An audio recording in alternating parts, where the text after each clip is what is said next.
Nascido na Bahia, cantor, compositor, instrumentista, poeta, produtor musical e pesquisador. Esse é Tigana Santana, o convidado de hoje do Guia Negro Entrevista.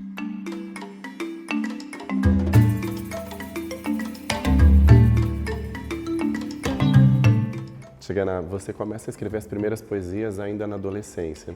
O que você escrevia naquele momento e como que você vê esses escritos hoje? Puxa, ninguém nunca me perguntou isso. Eu gostei dessa questão, né? Não tinha pensado a esse respeito. Que eu me lembre, os primeiros escritos poéticos, na verdade, ainda foram na infância, aos 9 anos mais ou menos, né? Aí, aos 11 anos, eu venci um concurso literário no colégio em que estudava e achava que, né, já podia ser escritor e tudo mais. Na verdade, era o meu desejo, né, ser escritor. Esse poema que me deu o prêmio que eu nunca recebi no concurso literário do colégio, chama-se, ainda me lembro, Veras, Perverso Sistema, né? Assim, um poema sobre, enfim, as pessoas que passam fome, etc. Eu me lembro muito bem disso, né? E me lembro de um outro poema, ali, mais ou menos aos 12 ou 13 anos, que questionava a presença de Deus e etc., né?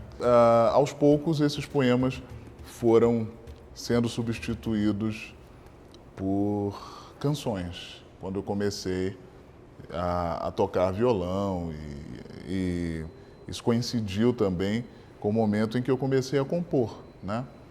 Eu queria que você comentasse um pouquinho desse processo formativo, né, da Dona Arani, de todo esse processo, né, de ser filho de militantes, porque muitas pessoas negras estão nessa primeira geração até de se descobrir negro politicamente, de construir um trajeto na militância, e você já vem, como você disse, de uma família que era militante, que já tinha uma construção política e que foi passando para você desde pequeno, né? Isso, a minha mãe é diretora do ILEAE, que é justamente a criação que, de algum modo, engendra o movimento negro contemporâneo, né?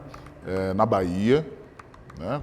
Com a sua fundação em 74, diante de uma articulação que eu acho absolutamente preciosa, muito bem sucedida e rara entre política e estética.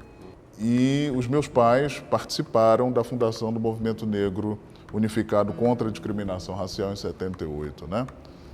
Com outras figuras, como Clyde Morgan, etc., né? Então eu nasci já dentro desse, como dizíamos, dessa formação, dessa direção, já sabendo da existência do racismo, né, e aos poucos dos seus impactos, né, e já sabendo que, quer dizer, nasci, enfim, fui batizado com um nome de origem africana, né, e não foi fácil, à época não era frequente, né, que isso acontecesse, as conversas em torno das questões raciais, né, em torno do que seria um corpo reconhecido socialmente como negro, né, nos diversos espaços, em que espaços, quer dizer, a relação com o candomblé também, que é uma outra formação absolutamente abrangente, né, ampla, indo a terreiros, sobretudo ocupados também por pessoas negras, né? Então, vem de muitos cantos essa possibilidade de ocupação existencial sob o reconhecimento de uma negritude, né? Corporal, simbólica, né? E em outros veios, né? Eu acho que essa história, essa formação somada à militância e juntando com música, vem muito o resultado do seu primeiro disco, que é um disco que traz línguas africanas, e você é considerado o primeiro compositor que faz uma obra com línguas africanas. O que você queria comunicar naquele momento? Olha, eu tenho a impressão de que a ação criativa se utiliza do repertório que a gente tem, né? E a relação com as línguas africanas vem desde a minha infância. No Centro de Estudos Afro-Orientais, eu pude, ainda aos 5 anos de idade, assistir às aulas, ao meu modo, porque era uma criança que ficava correndo por ali, né?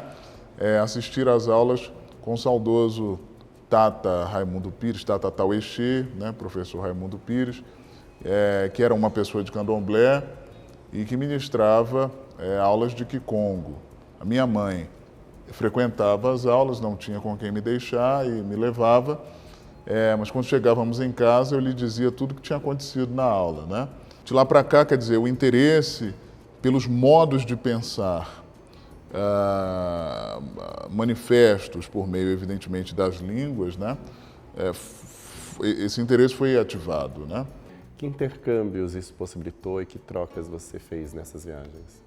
Muitas trocas, sobretudo pessoais, que desembocam, claro, em trocas artísticas. No continente africano, particularmente, e aqui eu vou me ater à experiência no Senegal, né, que foi uma experiência que se desdobrou num álbum, né, no álbum Tempo e Magma, etc. Nesse caso, é uma experiência que vai fazer 10 anos, né? E ainda ressoa com muita força. Eu me lembro das coisas, me lembro do cheiro pela manhã daquela pequena mesquita que havia lá na cidade de Tubab de Jalal.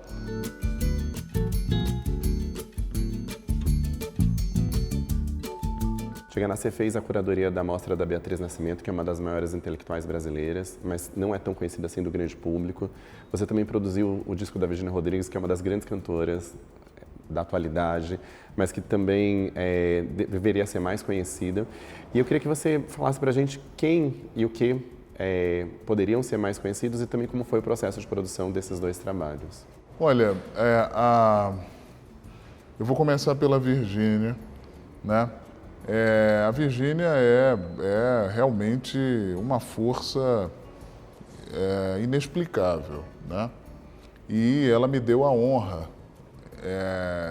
enfim, de ter gravado canções minhas e me deu a honra de me ter convidado para a produção de 2 dos seus álbuns, né? Até agora, Mama Calunga e Cada Voz é uma Mulher, né? Realmente uma honra e faz parte desse conjunto de trocas e parcerias que dão sentido a esse fazer, né? A esse fazer criativo, inventivo, que conversa com dimensões estéticas, que conversa com as mágicas de estúdio, né? Isso feito em conjunção, enfim, aí né? É uma outra explosão de possibilidades e sensações e aprendizados e etc, né? Então a Virginia me deu essa grande honra. A mostra Perder a Imagem, na verdade, vem de uma reflexão absolutamente arguta da Beatriz Nascimento quanto a perda da imagem das pessoas negras desumanizadas, né, pela escravidão, quer dizer, quando das suas travessias atlânticas, né, e, enfim, e essa perda de imagem se dá em camadas, se dá ao longo do tempo, quer dizer, é a perda da imagem de um continente, de um espaço, muitas vezes de um território matricial, né? Já que se vai ao encontro de outras coisas, outros territórios, né? Outras vidas, outro modo de existência, né? A imersão nesse espaço expositivo se deu desse modo, quer dizer, outras sensações sendo ativadas e uma grande peça sonora ocupando, de algum modo, o centro de quem esteve nesse espaço, mas também as texturas, também o cheiro, também pôr os pés na água, né? Tudo isso em conjunção, né? Eu sinto falta de as pessoas conhecerem mais os modos os mais diversos de existência negros e indígenas, né? E as diversas estéticas, cosmologias, filosofias, modos de se fazer política, entende? Então, por essa razão eu não queria individualizar, personalizar os nomes, porque é um conjunto de forças a que a população brasileira mandatoriamente deve ter acesso, entendeu? E não tem. E olha onde estamos, né? Esse programa Chega Na sempre acaba na Bahia, porque eu sou apaixonado por Salvador e moro lá a parte do ano, inclusive. Você é um soteropolitano que já foi e já voltou a morar na cidade muitas vezes. O que de especial Salvador te provoca? Puxa vida, tantas coisas. Bom, é o lugar, é o meu lugar inicial e iniciático na vida, né? Então, onde eu aprendi a estar no mundo, né? De modo que Salvador, para mim, não é um ponto singular, né? Me acompanha nas experiências no mundo, quer dizer, portanto, me ensinou a estar em outros territórios além dela mesma, né? Eu adoro, com todas as complexidades, problemas, questões que uma cidade tem, que uma capital tem, né? Que um espaço habitado por gente necessariamente tem. Eu adoro esse lugar e o que esse lugar me ensinou. Tigana, queria que você desse uma dica de um lugar de cultura e história negra que todo mundo deveria ir pelo menos uma vez na vida. Essa é uma pergunta difícil. Um lugar específico de cultura e história negra. Porque a gente está construindo esse imaginário, né? Eu sempre falo que... Salvador. Que lugar de Salvador? Eu acho que alguns bairros, entende? Quando oportuno, quando for para ser, do modo como deve ser, e para lembrar Dona Ivone Lara, né? Pisando devagarzinho. Por exemplo, terreiros de candomblé, né? Nas celebrações públicas. Tigana, o que é para você ser um corpo negro no mundo?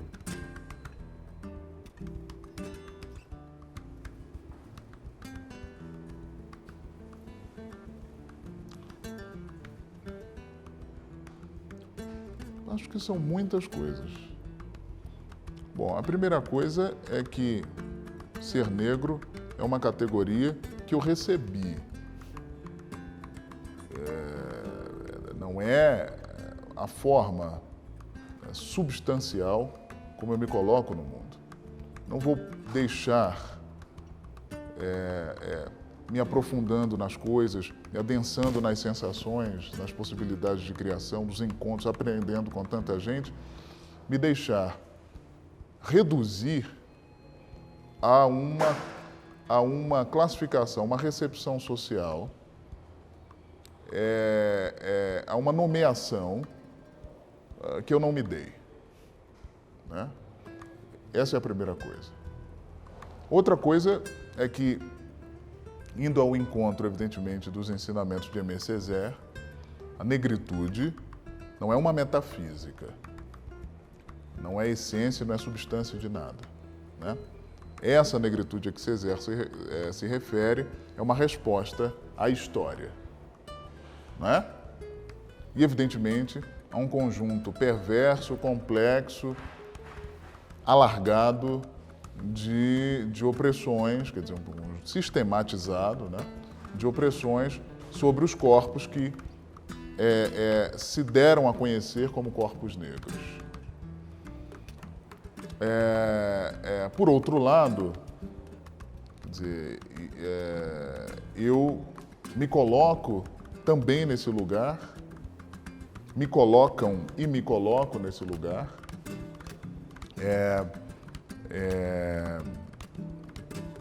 estando em conexão profunda, visceral, com o que tantos outros corpos como o meu fizeram, fazem, pensam, pensaram, né? Entende? Então, é um bailado, assim, que não é simples. Entre você estar em casa, de algum modo, à vontade, de algum modo, nesse lugar, e reconhecer que esse lugar não é essência de nada. Nem sei. Aliás, eu questiono a própria ideia de essência, particularmente, né? Das coisas, de uma natureza, alguma coisa a priori e tal, né? Enfim. E, ao mesmo tempo, reconhecer que te colocaram, quer dizer, para lembrar Victoria Santa Cruz, gritaram-me negra, né? Como ela diz. O primeiro movimento foi esse. Não foi eu coloquei-me negro. O primeiro movimento foi gritaram-me. E a partir daí, como é que eu vou lidar com isso? Aí tem a dimensão estética disso, tem a dimensão política, ética, epistemológica, né? Tem a luta, tudo isso, evidentemente, articulado, claro, né? E tem como eu me sinto agora, depois que me gritaram, né? E há muito tempo, quer dizer, gritaram pessoas negras, né? E isso consuetudinariamente, né, vem acontecendo, quer dizer, as relações se organizam a partir dessa categorização, né?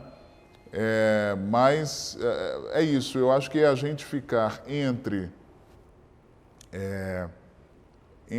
incorporar, de algum modo, as conexões, as poéticas que esse lugar que violentamente nos foi imposto, né, propicia, e desacreditar desse lugar como fundamento de qualquer coisa, né? Eu sou e não sou negro, óbvio. Né? Chigana, obrigado. Eu que te agradeço, meu querido. Obrigado você. Obrigado mesmo. Obrigado a todos vocês que chegaram até aqui. Esse foi o nosso último episódio da 6ª temporada. Em breve a gente volta com mais Guia Negro Entrevista. Tatelemba, lúculo alamba, zambieto, olha, sabe que uma vez a convite do querido músico Jeff Rodrigues, nós fizemos uma parceria, né? E ele gravou lindamente. E a minha parte nessa parceria foi ter escolhido e musicado uma sentença proverbial em quimbundo, uma sentença proverbial angolana em quimbundo, né? Que diz assim originalmente: acubeta quamundele cufundile quamundele, né? E quer dizer, quando apanhares de um branco, não te queixes a outro branco.